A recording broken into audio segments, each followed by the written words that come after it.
Angin gurun berhembus kencang membawa butiran pasir yang menerjang dinding-dinding istana megah di pinggiran daerah ADN. Di sana, sebuah peradaban besar yang merupakan sisa-sisa dari kejayaan kaum Samud mencoba kembali membangun kejayaan mereka. Suku Ra'as, sebuah kaum yang mewarisi keahlian memahat gunung dan membangun bangunan-bangunan tinggi, hidup dalam kemakmuran yang melimpah. Namun, di balik kemegahan arsitektur dan sumur-sumur yang dalam, tersimpan kegelapan spiritual yang sangat pekat. Mereka berpaling dari ajaran tauhid dan memilih untuk menyembah berhala, menciptakan tuhan-tuhan dari batu yang mereka pahat sendiri dengan tangan mereka. Kesombongan ini membuat mereka merasa tak tertandingi. Hingga akhirnya, sebuah teror nyata turun dari puncak tertinggi, Gunung Falej, yang menjulang di dekat pemukiman mereka. Di puncak gunung yang diselimuti kabut tipis itu, hiduplah makhluk yang menjadi mimpi buruk bagi setiap penduduk. Burung Anka, seekor predator raksasa yang ukurannya melampaui logika manusia pada zaman itu. Bayangkan sebuah makhluk yang ketika mengepakkan sayapnya, sinar matahari yang terik seketika sirna, tertutup bayangan hitam yang sangat luas. Seolah malam datang lebih awal di tengah hari yang cerah. Lehernya panjang menyerupai leher unta, memberikan jangkauan pandangan yang luas untuk mengintai mangsa dari ketinggian. Tidak hanya memiliki sepasang sayap, Anka diciptakan dengan 4 sayap sekaligus. 2 sayap berukuran pendek untuk menjaga keseimbangan, dan 2 sayap lainnya sangat panjang untuk membelah cakrawala. Bulu-bulunya memantulkan cahaya warna-warni yang indah, namun mematikan. Sebuah keindahan yang hanya menjadi pertanda bagi datangnya maut. Suku Ra'as yang semula congkak, kini hidup dalam ketakutan yang mencekam. Setiap kali suara kepakan sayap raksasa itu terdengar menggelegar seperti guntur. Para ibu akan segera memeluk anak-anak mereka dan berlari mencari perlindungan di dalam gua-gua atau ruang bawah tanah istana mereka. Anka adalah karnivora sejati yang tidak mengenal belas kasihan. Kebutuhan makannya yang sangat besar membuat hewan-hewan ternak seperti kambing dan unta habis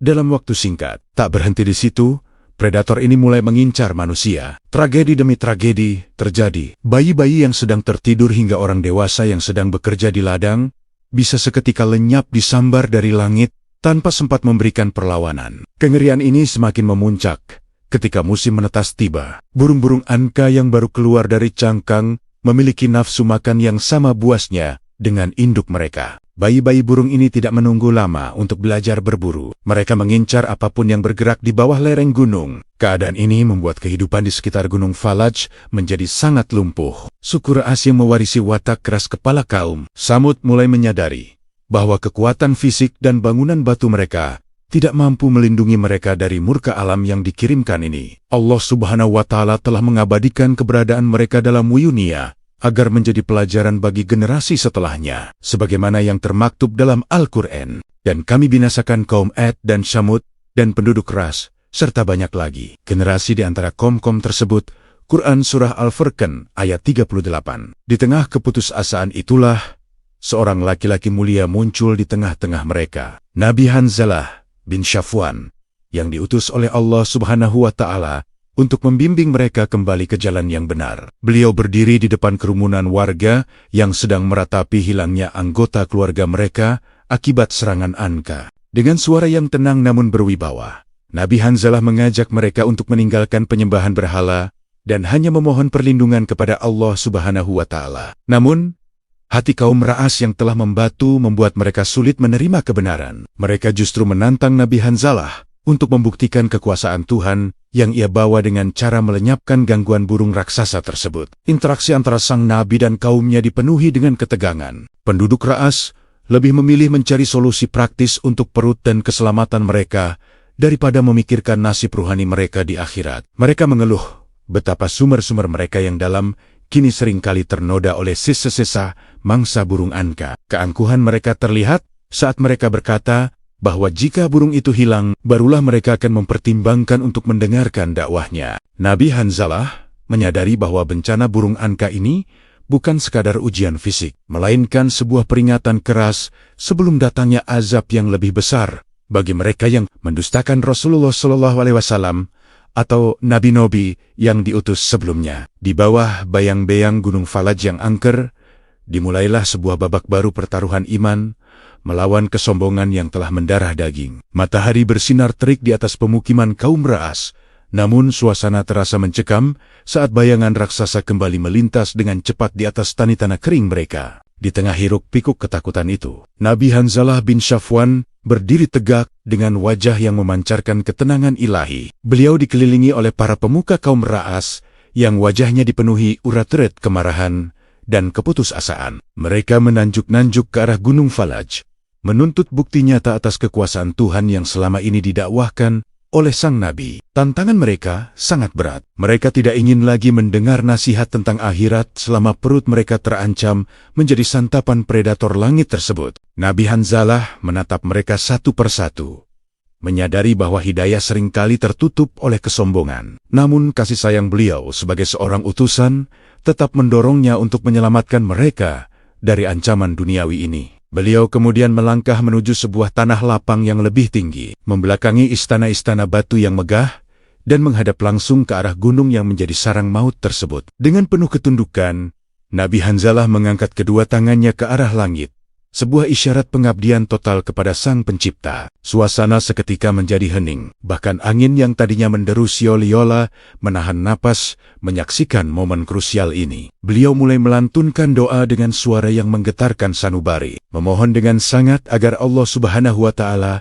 menghentikan teror ini dan memutus keturunan makhluk yang telah menyengsarakan hamba-hambanya. Beliau berdoa agar Allah Subhanahu wa Ta'ala mematikan binatang tersebut dan tidak membiarkan satupun dari mereka tersisa untuk meneror bumi lagi. Keajaiban pun mulai terjadi tidak lama setelah doa itu dipanjatkan. Di Cakrawala, burung-burung angka yang tadinya terbang dengan perkasa mendadak kehilangan keseimbangan. Satu ekor burung raksasa yang sedang mengintai dari ketinggian tiba-tiba menjerit dengan suara yang memekakkan telinga, suara yang belum pernah terdengar sebelumnya. Tubuhnya yang memiliki 4 sayap itu mendadak kaku di udara. Tanpa sebab yang bisa dijelaskan secara nalar manusia, bulu-bulu indah berwarna-warni itu mulai mengeluarkan percikan api. Dalam hitungan detik, api yang berkobar hebat membakar seluruh tubuh burung tersebut di tengah angkasa. Penduduk kaum Ra'as terbelalak melihat bola api raksasa jatuh dari langit seperti meteor yang menghantam bumi. Ledakan hebat terjadi saat tubuh makhluk itu menyentuh tanah, menyisakan abu dan bau hangus yang menyengat. Fenomena ini tidak hanya terjadi pada satu ekor burung saja. Dari balik sela-sela tebing Gunung Falaj, burung-burung angka lainnya, baik yang dewasa maupun yang baru saja menetas, mulai berjatuhan satu persatu. Langit yang tadinya cerah kini dipenuhi oleh pemandangan jatuhnya predator-predator penguasa langit yang sedang terbakar hebat. Allah Subhanahu wa Ta'ala benar-benar mengabulkan doa Nabi Hanzalah secara mutlak. Tidak ada satupun telur yang tersisa di sarang-sarang mereka yang tidak ikut musnah. Keturunan makhluk yang menyerupai legenda burung phoenix itu benar-benar diputuskan dari muka bumi. Saat itu juga, suku Ra'as berdiri terpaku, menyaksikan bagaimana kekuasaan yang selama ini mereka puja lewat berhala-berhala batu sama sekali tidak berdaya. Sementara doa dari seorang hamba yang tulus mampu mengubah takdir alam dalam sekejap mata. Setelah api terakhir padam, dan tidak ada lagi kepakan sayap yang terdengar di angkasa, kedamaian yang asing kembali menyelimuti daerah tersebut. Burung-burung kecil mulai berani berkicau, dan ternak-ternak yang tersisa kembali merumput tanpa rasa takut. Nabi Hanzalah kembali berpaling kepada kaumnya, berharap pemandangan dahsyat ini cukup untuk melunakkan hati mereka yang keras. Beliau mengingatkan bahwa keselamatan ini adalah nikmat dari Allah Subhanahu wa Ta'ala dan peringatan agar mereka segera bersujud kepadanya. Nabi Hanzalah menekankan bahwa setiap Nabi dan Rasulullah SAW membawa risalah yang sama, yaitu mengesahkan Sang Pencipta yang memiliki kekuasaan atas segala makhluk, baik yang ada di bumi maupun di langit yang tinggi. Namun, alih-alih bersyukur dan bertaubat, bisik-bisik ketidakpercayaan mulai kembali merayap di antara para pemuka kaum Ra'as. Sebagian dari mereka justru menuduh bahwa apa yang dilakukan Nabi Hanzalah hanyalah sihir tingkat tinggi yang sangat kuat. Hati mereka yang telah lama terikat pada berhala-berhala buatan sendiri membuat mereka buta terhadap kebenaran yang baru saja mereka saksikan dengan mata kepala sendiri. Mereka mulai merasa bahwa jika ancaman Anka sudah hilang, maka mereka tidak lagi membutuhkan Nabi Hanzalah. Interaksi yang tadinya penuh harapan akan perubahan iman kembali berubah menjadi ketegangan politik dan agama. Nabi Hanzalah melihat gejala pembangkangan ini dengan rasa sedih yang mendalam. karena beliau tahu bahwa setelah mukjizat besar diingkari, biasanya akan datang ujian yang jauh lebih berat bagi suatu kaum yang keras kepala. Peringatan telah diberikan, bukti telah ditunjukkan, namun kesombongan manusia seringkali lebih besar daripada rasa takut mereka kepada Tuhan. Keajaiban musnahnya burung angka seharusnya menjadi titik balik bagi kaum Ra'as untuk bersujud. Namun yang terjadi justru sebaliknya. Setelah langit bersih dari predator raksasa, kesombongan mereka kembali tumbuh lebih subur dari sebelumnya. Di pusat kota yang megah, para pembesar kaum Ra'as berkumpul di sekitar berhala-berhala batu mereka, merayakan kemenangan yang mereka klaim sebagai hasil kekuatan tuhan-tuhan bisu mereka. Mereka mulai menyebarkan fitnah keji bahwa Nabi Hanzalah bin Safwan hanyalah seorang penyihir yang memanfaatkan keadaan untuk mencari pengaruh. Kebencian yang mendarah daging membuat mereka tidak tahan melihat Nabi Hanzalah tetap tegak mendakwahkan kalimat tauhid. Suasana kota yang semula damai setelah hilangnya angka kini kembali memanas, bukan karena teror dari langit, melainkan karena api permusuhan yang disulut oleh hati manusia yang membatu. Nabi Hanzalah alaihissalam tidak gentar. Beliau tetap mendatangi pasar-pasar dan pusat keramaian, mengingatkan kaumnya bahwa kenikmatan yang mereka rasakan saat ini bisa dicabut kapan saja jika mereka terus mendustakan Allah Subhanahu wa Ta'ala. Beliau menekankan bahwa setiap nikmat adalah ujian dan setiap bencana adalah peringatan. Namun, kaum Ra'as telah menutup telinga mereka rapat-rapat. Mereka merasa bahwa tanpa adanya angka, mereka tidak lagi membutuhkan perlindungan ilahi. Puncaknya, dalam sebuah pertemuan rahasia, para tokoh kaum Ra'as memutuskan untuk melenyapkan Nabi Hanzalah selamanya. Mereka merencanakan sebuah tindakan yang sangat kejam untuk menghukum sang Nabi, sekaligus menantang Tuhan yang beliau sembah. Mereka memilih Al-Birul Mu'atalah, sebuah sumur raksasa yang menjadi jantung kehidupan mereka, sebagai tempat untuk mengeksekusi rencana tersebut. Pada suatu hari yang nahas, kerumunan massa yang dipicu oleh amarah, membabi buta, mengepung kediaman Nabi Hanzalah. Tanpa ada rasa belas kasihan, mereka menyeret sang Nabi menuju mulut sumur yang sangat dalam. Sumur itu adalah kebanggaan mereka, tempat di mana 70 kerekan dan 70 timba bekerja siang dan malam untuk memberikan air bagi ribuan penduduk. Di sana, di hadapan mata rakyatnya sendiri, Nabi Hanzalah diangkat dan dilemparkan ke dalam kegelapan sumur yang dingin. Tak berhenti di situ, untuk memastikan tidak ada jalan keluar, mereka mengerahkan tenaga puluhan lelaki kuat untuk mendorong batu raksasa guna menutup mulut sumur tersebut secara rapat. Mereka bersorak kegirangan, mengira bahwa dengan menutup sumur itu, mereka telah membungkam kebenaran untuk selamanya. Namun, Allah Subhanahu wa Ta'ala Maha Kuasa atas segala sesuatu. Begitu Nabi Hanzalah menyentuh dasar sumur dan batu penutup itu terkunci, sebuah fenomena mengerikan seketika melanda seluruh penjuru kota. Air yang tadinya melimpah di dalam sumur tersebut, yang menjadi sumber utama kehidupan mereka, mendadak surut dengan kecepatan yang tidak masuk akal. Tanah di sekitar sumur retek-retok, dan kelembapan di udara seolah-olah dihisap habis. Sumur yang semula merupakan simbol kemakmuran seketika berubah menjadi lubang kematian yang kering kerontang. Inilah yang kemudian disebut sebagai Al-Birul Mu'atalah, sumur yang rusak dan ditinggalkan. Allah Subhanahu wa Ta'ala berfirman dalam Al-Quran mengenai nasib timpot-timpot seperti ini. Maka betapa banyak negeri yang telah kami binasakan karena penduduknya dalam keadaan zalim. Maka negeri itu runtuh atap-atapnya, dan betapa banyak pula sumur yang ditinggalkan dan istana yang tinggi tidak ada penghuninya. Quran Surah Al-Hajj ayat 45. Kepanikan luar biasa melanda kaum Ra'as. Mereka yang tadi bersorak kini berlari tunggang langgang mencari air. Namun setiap sumur penyangga lainnya juga ikut mengering secara misterius. Haus yang mencekam mulai menyerang tenggorokan mereka. Mereka mencoba menggali tanah lebih dalam. Namun yang mereka temukan hanyalah debu panas. Kematian mulai menjemput penduduk satu persatu. Bibir mereka pika-pika, dan tubuh mereka melemah di bawah terik matahari yang seolah membakar kulit. Ironisnya, di dalam sumur yang gelap dan tertutup batu besar, Nabi Hanzalah justru dijaga oleh Allah Subhanahu wa Ta'ala. Sementara kaumnya yang sombong meregang nyawa karena kehausan di atas sana, sang Nabi tetap tenang dalam kepasrahan total. Tragedi ini menjadi bukti nyata bahwa barang siapa yang memusuhi kekasih Allah Subhanahu wa Ta'ala dan mendustakan risalah yang dibawa, seperti yang dilakukan para penentang Rasulullah SAW, maka kehancuran hanyalah masalah waktu. Kesombongan kaum Ra'as akhirnya membawa mereka pada kehancuran di tangan sumber kehidupan mereka sendiri yang telah berubah menjadi kutukan. Di tengah hiruk-pikuk kekacauan yang melanda negeri kaum Ra'as, di mana jeritan kehausan mulai menggantikan sorak kesombongan, hiduplah seorang budak berkulit hitam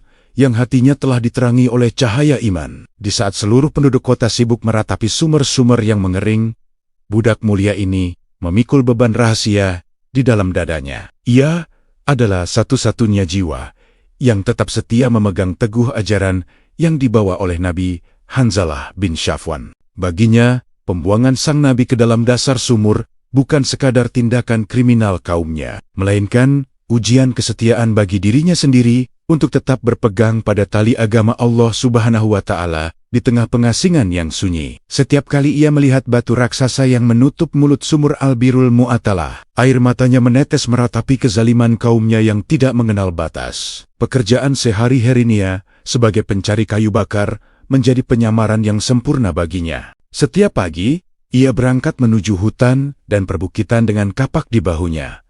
Namun tujuan utamanya bukanlah sekadar mencari batang pohon yang kering. Di balik tumpukan kayu yang ia panggul, ia menyembunyikan sisa makanan dan wadah kulit berisi air yang ia kumpulkan dengan susah payah dari sisa simpanan yang masih ada. Ia harus bergerak dengan sangat waspada. Setiap pasang mata di kota itu adalah mata-mata yang penuh kebencian. Jika ada yang mengetahui bahwa ia masih memberi makan sang Nabi, maka nyawanya sudah pasti akan melayang di tangan para pembesar kaum Ra'as yang semakin beringas akibat bencana kekeringan yang melanda. Setiap kali ia berhasil mencapai sumur itu tanpa terlihat, ia akan mendekatkan mulutnya pada celah kecil di sisi batu penutup yang besar. Dengan suara berbisik yang dipenuhi rasa hormat, ia memanggil nama Nabi Hanzalah bin Safwan. Melalui celah sempit itu, ia menurunkan tali kecil yang ujungnya terikat bungkusan makanan dan air. Interaksi bisu ini menjadi satu-satunya penghubung antara dunia luar yang sedang sekarat dengan dasar sumur yang gelap, namun penuh dengan zikir. Budak hitam ini tidak pernah mengeluh meski tubuhnya kelelahan karena harus mendaki perbukitan mencari kayu, sekaligus mencari cara menyelamatkan sang Nabi. Ia yakin bahwa apa yang dilakukannya adalah bentuk pengabdian yang dicintai oleh Allah Subhanahu wa Ta'ala. Sebagaimana para sahabat yang kelak membela perjuangan Rasulullah Shallallahu Alaihi Wasallam dengan segenap jiwa dan raga mereka. Suatu hari, setelah menyelesaikan tugas beratnya mencari kayu bakar di bawah terik matahari yang sangat menyengat, rasa kantuk yang luar biasa tiba-tiba menyerang budak tersebut. Ia merasa siluhala seluruh persendiannya melemah. Di dekat sebuah pohon yang rindang, ia memutuskan untuk merebahkan diri sejenak demi memulihkan tenaga sebelum kembali menemui Nabi Hanzalah. Ia berpikir bahwa tidur selama beberapa menit tidak akan merusak jadwal rahasianya. Namun, tanpa ia sadari, sebuah ketetapan besar sedang berlaku atas dirinya. Angin yang berhembus lembut di sela-sela daun seolah menjadi penghantar bagi tidur yang sangat dalam. Allah Subhanahu wa Ta'ala dengan kekuasaan-Nya yang tak terbatas menutup pendengaran dan penglihatannya dari dunia luar. Budak itu terlelap dalam tidur yang bukan sekadar istirahat biasa. Saat ia memejamkan mata, waktu di sekelilingnya seolah-olah bergerak melampaui dimensi normal manusia. Musim berganti, matahari terbit dan terbenam beribu-ribu kali. Namun ia tetap dalam posisi yang sama, tanpa sedikit pun mengalami penuaan atau gangguan dari binatang buas. Di dalam kota kaum Ra'as semakin hancur berantakan. Kekeringan yang dahsyat telah merenggut nyawa sebagian besar penduduk, menyisakan reruntuhan istana yang ditinggalkan dan sumber-sumber yang menjadi monumen kesombongan yang gagal. Keajaiban ini menunjukkan bahwa Allah Subhanahu wa Ta'ala mampu melindungi siapapun yang Dia kehendaki dengan cara yang tidak terduga. Tidur sang budak hitam ini berlangsung selama 7 tahun lamanya. Angka 7 tahun ini menjadi saksi bisu betapa Allah Subhanahu wa Ta'ala benar-benar memelihara hambanya yang beriman dari kepedihan zaman yang hancur. Selama masa itu, ia tidak merasakan lapar, tidak merasakan haus, dan tidak pula merasakan dinginnya malam. Sementara itu, di dasar sumur yang gelap, Nabi Hanzalah tetap dalam perlindungannya, menanti waktu di mana keadilan akan ditegakkan secara sempurna. Kesetiaan budak hitam ini, meskipun ia sempat tertidur lama, tetap dicatat sebagai amal mulia yang tak ternilai harganya. Ia adalah bukti bahwa di tengah kemusyrikan yang paling gelap sekalipun, akan selalu ada setitik cahaya iman yang dijaga oleh Allah Subhanahu wa Ta'ala agar kebenaran tidak benar-benar lenyap dari muka bumi. Cahaya matahari yang hangat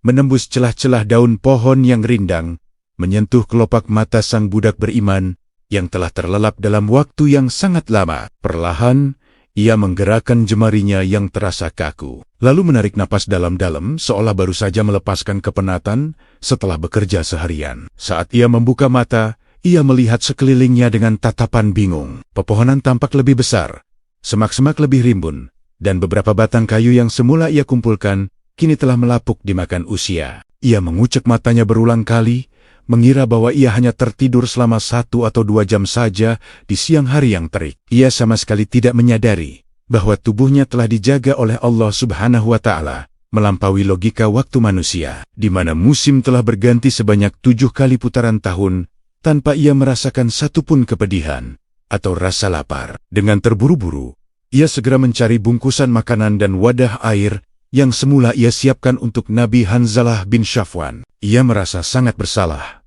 mengira bahwa dirinya telah lalai karena tertidur terlalu lama, sehingga jadwal pemberian makan rahasianya terganggu. Semoga sang Nabi belum terlalu lapar, bisiknya dalam hati dengan penuh kecemasan. Ia memanggul kembali kayu bakarnya yang tersisa dan berlari kecil menuju kota kaum Ra'as.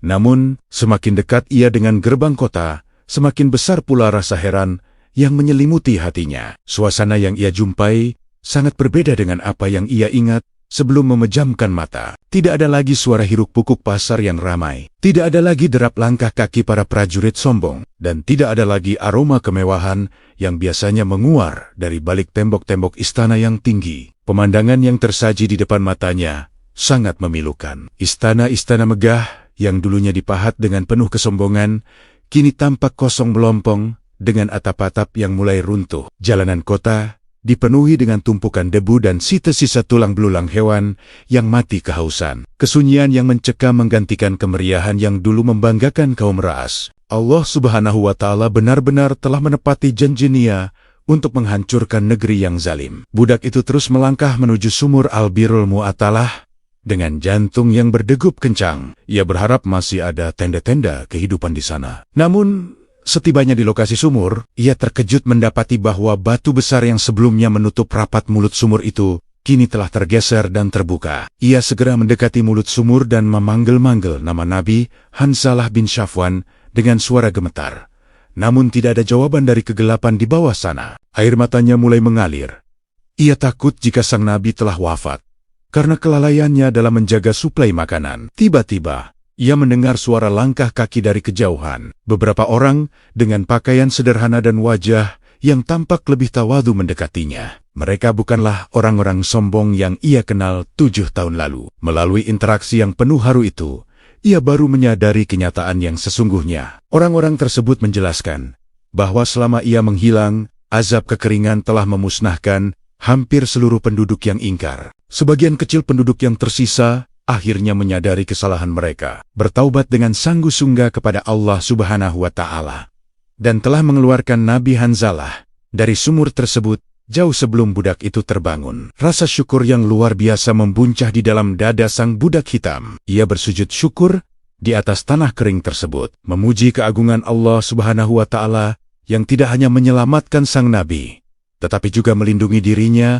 melalui tidur panjang yang ajaib. Ia menyadari bahwa kekuasaan Tuhan yang ia imani jauh melampaui segala kekuatan fisik manusia. Peristiwa ini mengingatkan kita pada pesan yang dibawa oleh setiap utusan, termasuk yang kelak dibawa oleh Rasulullah SAW, bahwa pertolongan Allah Subhanahu wa Ta'ala akan selalu datang tepat pada waktunya bagi hamba-hamba yang sabar dan bertawakal. Budak itu kini berdiri di tengah reruntuhan peradaban yang hancur karena kesyirikan, membawa sebuah hikmah besar bahwa dunia dan segala isinya hanyalah titipan yang bisa lenyap dalam sekejap jika pemiliknya melampaui batas. Kini, tugasnya untuk menyembunyikan iman telah usai. Ia berjalan bersama sisa-sisa penduduk yang telah beriman untuk mencari keberadaan Nabi Hanzalah, yang dikabarkan sedang membimbing umat di tempat yang lebih baik. Kisah tidur panjangnya selama 7 tahun menjadi buah bibir dan penguat iman bagi kaum yang baru saja bertaubat tersebut. Mereka melihat pada diri budak itu